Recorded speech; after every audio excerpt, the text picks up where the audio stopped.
Welcome people to JP Boxing, the place where we talk boxing all day, every day. So if you're a boxing fan, please like and subscribe. I've got a rankings video for you all to watch and get involved with today, and it's for my heavyweight top 10 as of right now, the start of August 2024. I'm doing the heavyweights right now because as of right now, the heavyweight division is getting fucking mixed the fuck up, turned on its head all the time, and it's mainly due to all that Saudi money that Uncle Turkey is pumping into it. But we're not going to complain, are we? We're getting the best versus the best, so we're finding out who the very best is at the top of the rankings. We're seeing loads of new guys get given opportunities and beating some of the older guys that we know. Is chopping and changing all the time. My heavyweight top 10 looks completely different to what it did a few months ago, and in a few months time it'll probably look completely different again. So this might be a regular occurrence on the channel, doing a heavyweight top 10. And as I said, as a boxing fan, I'm not going to complain. It's exciting that it is chopping and changing so much, and it's exciting doing these top 10s, because sometimes you do a top 10 and you're like, shit, this is exactly as the same as it was like 6 months ago or a year ago, you know, in some of them weight divisions where you don't get the best versus the best, or you're not getting much action. In the heavyweight division right now, this shows the reason it's changing so much. We are getting the big fights and we are getting the action. So if you're a fan of the heavyweights, which I think everyone in the boxing world is, then yeah, you're going to be super fucking happy right now. And I'm sure everyone's going to have an opinion, whether you agree or disagree with the top 10 I'm about to give you. And as I said, don't just watch, get involved. Come back to me in the comment section afterwards and let me know if you agree with my top 10. I'm going to start from 10 and go up to 1. So yeah, let's jump into it and let me know if you agree afterwards, people. Starting at number 10, a relatively unknown guy, a guy who hasn't actually been involved with the Saudi mix just yet, but just wait for his opportunity. He will show you how good he is. He's actually gone back to the Olympics at the minute. He's going for another gold medal. He got one back in Tokyo. I'm talking about Bakadir Jalilov. As a professional though, and I'll say right now, I don't necessarily agree, or not necessarily I don't agree, I'm not a fan of fighters that go pro and then go back to the Olympics. I think it should be left for the amateurs, especially those guys that have already been to the Olympics and got a gold. But he's relatively young still, at 30 years old for a heavyweight. He can win this gold and then still have another like 8 or so years as a professional. As a professional right now, he's 14-0 with 14 KOs. Hasn't really got many, he hasn't got any world-class wins, but he's got a couple like decent international wins on his record. I've just got him in the top 10 if I'm honest, because the other guys, the honourable mentions that I was looking at that could be in there, like F.A. Ajagba, Frank Sanchez, Jarrell Miller, people like that, I believe he is much better than. He just hasn't been given the opportunities yet. But as soon as he does, he'll probably go higher up on this list, because the guy looks and is a fucking beast. On to number 9, I've got Michael Hunter. I'll say right now, you might think, Jalilov, Michael Hunter, these guys ain't really done enough to be like established at world level yet, and it's probably true, but I've got a solid 1 to 8, and as I said, other than that, there's a load of names that you could put in there, but I say my 9 and 10 are a good level below who I've got from 8 upwards.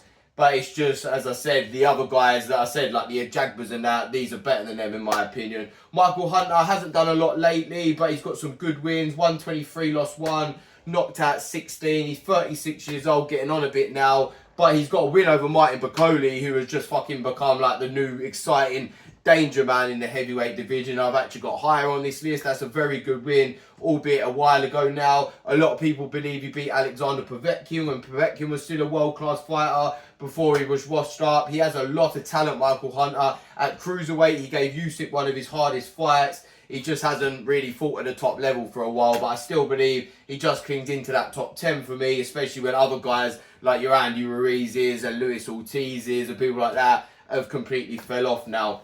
Now let's get on to the real deals, the real exciting ones, the ones who should be on everybody's list. From 8 to 1, if you haven't got these guys in your top 10, then I don't know what you're doing right now, because all of them really are fucking flying, have got a lot of momentum, and are clearly a cut above the like other guys that I've just mentioned there.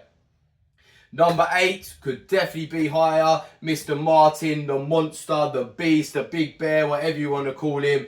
Bakole. I've got a video about him right here if you want to see me go into full detail about how much I rate this guy and what he can go on to do in the heavyweight division now. Now he's been given the opportunity to show people just how fucking great he is. So yeah, if you want to subscribe and go watch that, please do, because like I said, I really hype him up in that. I'm a massive Martin Bakole fan. I've been saying for years, he's a dark horse of the heavyweight division. 121, lost one, knocked out 16. Only 32 years old, still in his prime for a few years yet as a heavyweight. This guy is serious, man. One of the most improved fighters in the world. Just absolutely dominated Jared Anderson, and I mean dominated. Destroyed is probably a better adjective. He fucked the guy up, man. And Jared Anderson was meant to be the next big heavyweight hope in America. Was 17-0, 15 KOs. Bakole took him apart with ease. It looked like a man versus a boy in there, and that is probably what he can do to the guys above him. A lot of you might have him higher already. I just think the guys I've got above are just a bit more established at world level, but I do believe, especially the few I've got above Bakole here, Bakole can definitely beat, and in good fashion. Which brings me on to them, the guys that Bakole will no doubt be hunting now. Number 7, I've got Daniel Dubois. I think he deserves that spot, man. One of the most improved fighters in the heavyweight division over the last year or so. Only 26 years old, the youngest guy on the list by far. Looking at it now, he's actually the only guy that's in his 20s that I've got on the list. So the future is bright for Daniel Dubois. There's been question marks over his head. We've always known he's got ability, but his mental strength, because he's quit a couple times. I think he's working on that. I do believe if you quit once, you can always quit again. He's quit twice, so he could definitely quit for a third time. So if he got in there with a Bakole, you'd have to make Bakole favourite. But I also go, but that doesn't mean I put Bakole ahead of him right now, because Daniel Dubois has got a win over Filip Hrgovic, who was a top 10 heavyweight before that, was up in your top 5 or 6. Obviously, Jarrell Miller, he beat up and stopped. He gave Usyk a decent test before he quit again. Like I said, he's got the ability to Dubois. Question marks over his mental strength. He's actually the IBF heavyweight world champion of the world at the minute, which is a bit stupid because he was upgraded like an email champ like Devin Haney was back in the day. Except Devin Haney went to show that he is a world-class fighter and defend the world title, etc. Is Daniel Dubois going to do that, or is he going to be world champion without even winning a world title fight as he goes on to fight Anthony Joshua late next month? It's an interesting one with Daniel Dubois. I think he's definitely got potential, but will he go higher in the rankings or fall down those rankings? I don't know, man. He's got a lot of work to do, but he's got top 10 ability without doubt. Number 6, Zhilei Zhang, 41 years old, 27-2 on one draw with 22 KOs. The guy we know has serious fucking knockout power. Probably the hardest hitter in the division now. Now Wilder's fell off. He's a brilliant fighter for the age of 41. He's still world class. Just destroyed Wilder. Had a close fight with Parker. Took Joe Joyce apart when Joe Joyce was meant to be this unbreakable juggernaut. He's responsible for the massive career fall off we've seen of Joe Joyce now, who again was a top 5 or 6 heavyweight a couple years ago, year and a half ago, just before he took the loss to Zhang. So yeah, Zhang, he's got good momentum, but obviously at the age of 41, you think he'll probably drop a bit now. Number 5, I've got Agit Kabayel, another guy I've been saying is a dark horse in the heavyweight division for a while, just needed to be given the opportunities. I remember when he schooled Chisora back in Monaco, probably about 5-6 years ago now, and I knew then he was world class. The way he dealt with Chisora with absolute ease, probably had an easier job of dealing with Chisora than anyone other than probably Tyson Fury has done, really. Chisora gave Vitaly Klitschko, Helenius, Usyk, people like that a harder fight than what he gave Kabayel. He's 25-0, 17 KOs, only 31 still, so the second youngest on this list. And that means when he beat Chisora, he's probably only 25 years old. So he's been good for a while. He's been given the opportunities now. He demolished Makhmudov, who was meant to be the next beast of the heavyweight division. Took Frank Sanchez apart, who was a guy I really rated. That really surprised me, that one. So yeah, man, this guy could be one of the very best in the world. He just needs a fight with the likes of Parker or a Joshua or Fury or Usyk now to prove that he could be the best in the world. You don't know. The guy's got a lot of ability. I want to see him get them big fights, and he seemed to be favoured by the Saudi guys. So I think he'll get them opportunities soon. Number 4, I've got Joseph Parker. This would have been a surprise a year and a half ago when he got demolished, or 2 years ago now maybe, when he got demolished by Joe Joyce in 11 rounds. After a war, a good fight, a fight he was winning at some points, but a lot of people said his career was done then. The way he has rejuvenated and come back since then, man, he's done fucking unbelievable. Beat Deontay Wilder, just beat Zhilei Zhang, the guy who absolutely demolished Joe Joyce, which would have been crazy unpredicted. It shows you that triangle theories don't work in boxing. You cannot predict anything in boxing. It's absolute madness. I've done a short video about it the other day. 2 years ago, when Joe Joyce demolished Joe Parker, the way their careers have gone since then, you would have thought Joe Joyce would be the guy to break into the top 5, get a world title shot again soon, be like just on the cusp of a world title shot, maybe becoming world champion again, and Parker would have been the guy that fell off. It's been the complete opposite. Parker's gone up, Joyce has gone down, and that's why I love boxing and the heavyweight division, man, because you just can't fucking predict it. It's craziness. There is no more exciting thing in the world than boxing. That's why you're all here watching this channel, innit? And so yeah, Joe Parker, 35-3, 23 KOs, only 32 years old himself, quite young still, just been around for fucking ages. He established himself in his mid-20s. Now the top 3. The 3 you've all still got to have as your top 3 without doubt. What order you have them in? Well, number 1 has to be, surely, you know who, we'll come on to in a minute. But your 2 and 3 now could be round either way. I've got number 3, Anthony Joshua.